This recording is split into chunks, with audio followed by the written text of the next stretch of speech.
আবারও পশুর হাটের খবর। রাত পোহালেই ঈদ, আর তাই কোরবানির পশু কিনতে হাটগুলোতে ছুটছেন ক্রেতারা। কিন্তু হঠাৎ গেল রাত থেকে গবাদি পশু শূন্য নগরীর হাটগুলো। দাম নাগালের মধ্যে থাকলেও কাঙ্ক্ষিত কোরবানির পশু না পেয়ে ফিরে গেছেন অনেক ক্রেতা। রাজধানীর হাটগুলো ঘুরে আরও জানাচ্ছেন দীপু শিকদার। একনল অ্যাডভান্সড হাইজিন সোপ, এবার জীবাণু ধুলাবালি ঘাম ক্লিন বোল্ড।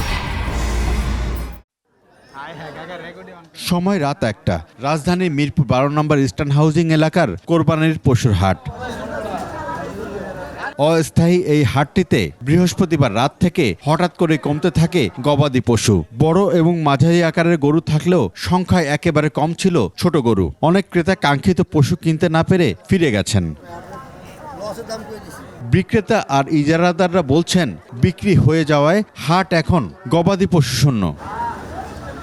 রাত 2:15 কালচি এলাকার এই হাটটিতেও ছিল না ক্রেতা। গরু ছাগলও ছিল না পর্যাপ্ত পরিমাণে।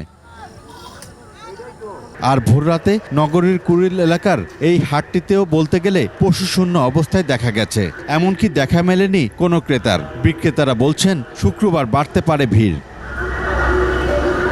রাজধানীবাসীর নিরাপত্তায় পশুর হাট বাদেও বিভিন্ন জায়গায় তল্লাশি চৌকি ছিল যৌথ বাহিনীর। দীপু শিকদার, 21 টেলিভিশন, ঢাকা।